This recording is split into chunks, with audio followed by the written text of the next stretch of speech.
Barreskrim Polri menetapkan 4 orang tersangka termasuk Kepala Desa Kohot Arsin dalam kasus pemalsuan sertifikat hak guna bangunan dan sertifikat hak milik terkait pagar laut di perairan Tangerang, Banten.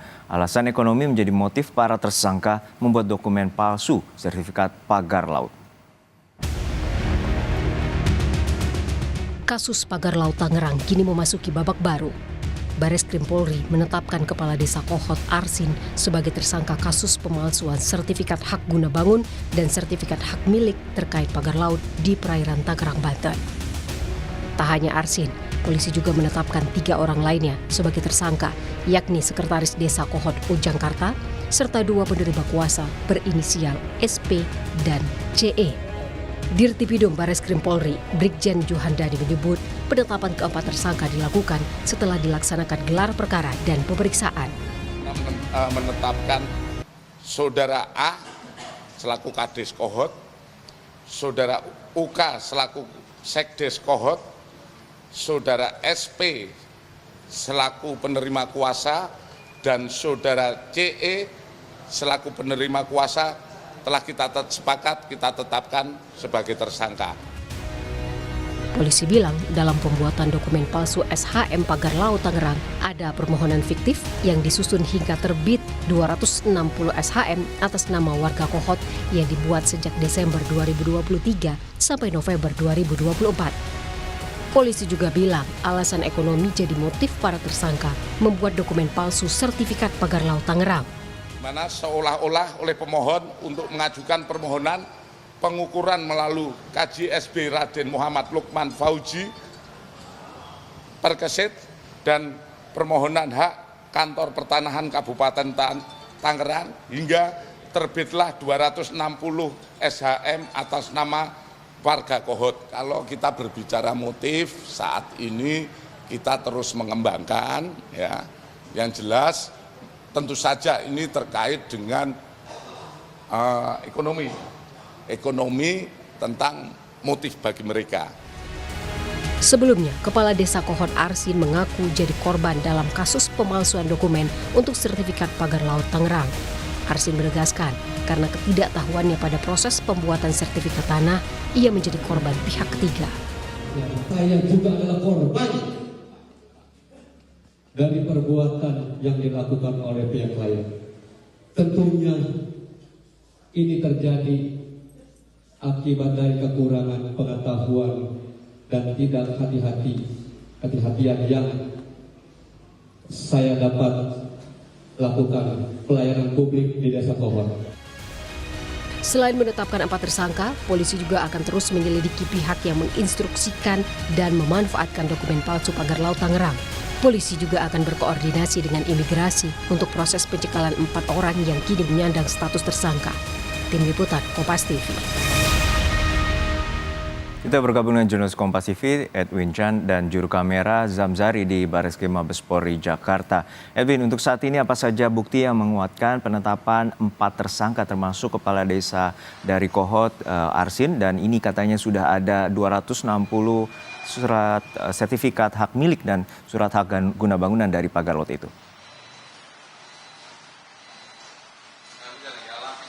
Selamat siang Juno dan juga saudara, kalau ditanya terkait dengan apa saja bukti yang menguatkan dari dinyatakannya 4 tersangka yang kemarin disebutkan oleh Direktur Tindak Pidana Umum, di sini ada Brigjen Pol Juhandani Raharjo Puro, memang menyatakan sejumlah surat-surat yang ditemukan yang dimana diduga dimanfaatkan oleh para tersangka untuk kemudian melakukan permohonan pengukuran, lalu juga melakukan pernyataan hak seperti itu ya. Nanti akan saya jelaskan, tapi yang pertama pastinya ada surat palsu berupa girik.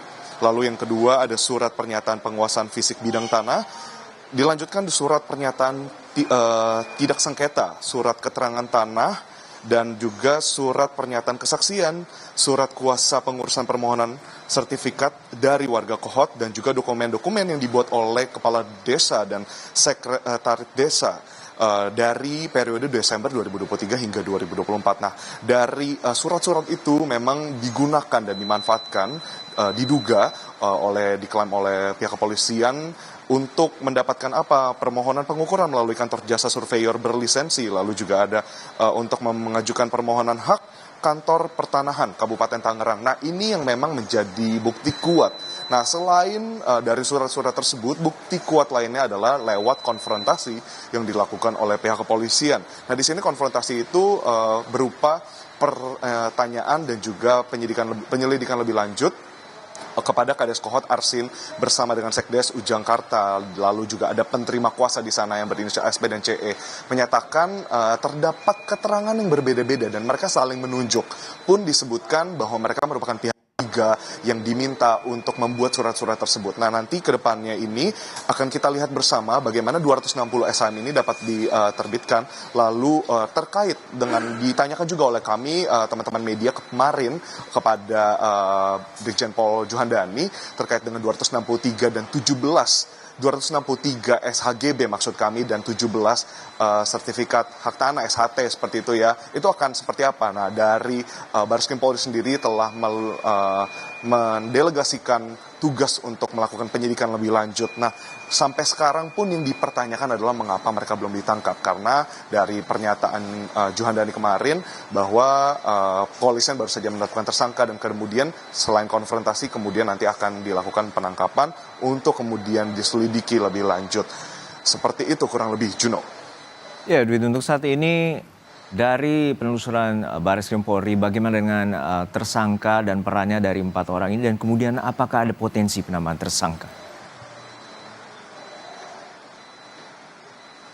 Baik, Juno, untuk dari hasil gelar perkara pun penyelidikan yang telah dilakukan oleh Dirtipidum Bareskrim Polri sampai sekarang masih dalam tahap pengembangan. Untuk dari masing-masing peran nantinya akan kemudian dibuat lebih detail melalui penyidikan yang masih berlangsung hingga sekarang. Tapi jika bisa saya sebutkan, keempatnya memang sama-sama bermotif berlatar belakang ekonomi, seperti itu yang disebutkan oleh Brigjen Pol Juhandani. Di sini memang untuk meraup keuntungan dari dugaan pemalsuan surat-surat ini. Nah, Juno dan saudara, terkait dengan potensi munculnya adanya tersangka-tersangka baru tentunya masih kita bersama nantikan, tapi dari pernyataan kepolisian memang tidak menutup kemungkinan karena memang pendalaman masih dilakukan berupa apa saja motif, walaupun memang disebutkan motif ekonomi tapi ingin diketahui lebih lanjut siapa orang-orang, jumlah uang berapa yang memang masuk ke rekening yang nantinya akan ditelusuri lebih lanjut, lalu siapa yang meminta, karena memang di sini dari para tersangka yang telah dikonfrontasi sebelumnya menyatakan ada yang menyuruh mereka, lalu berikutnya ada juga pihak-pihak yang membantu mereka. Nah, itu semua akan ditelusuri dan memang di sini dari Brigjen Pol Juhandani sendiri menyatakan dan meminta kita semua untuk menantikan hasil penyidikan. Nah, di sini juga yang menarik, Juno dan saudara, adalah bagaimana bukan hanya terjadi di Kabupaten Tangerang. Dari total 30,16 km pagar laut ini membentang, ada pula masuk ke wilayah Kabupaten Bekasi, yang dimana dari Kabupaten Bekasi sendiri dinyatakan oleh kepolisian bahwa untuk pengungkapan dari dugaan pemalsuan surat dan sertifikat ini lebih mudah dilakukan. Mengapa demikian? Karena sudah ada beberapa pemohon yang diketahui.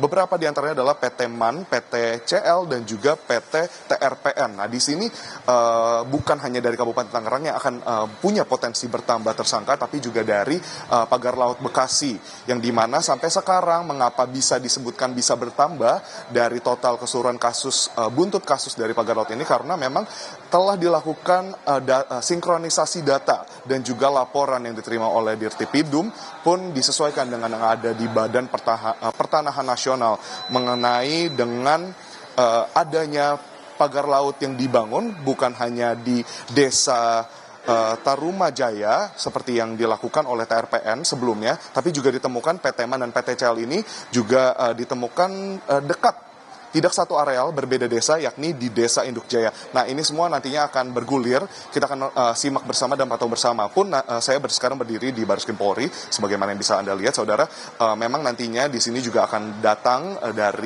dinyatakan seperti itu ya, memang diagendakan Kementerian Desa dan juga PKT akan datang ke sini nantinya, dan kami akan bertanya bersama tentang bagaimana langkah dari pemerintah pusat terkait dengan kasus pagar laut ini. Kembali ke studio, Juno.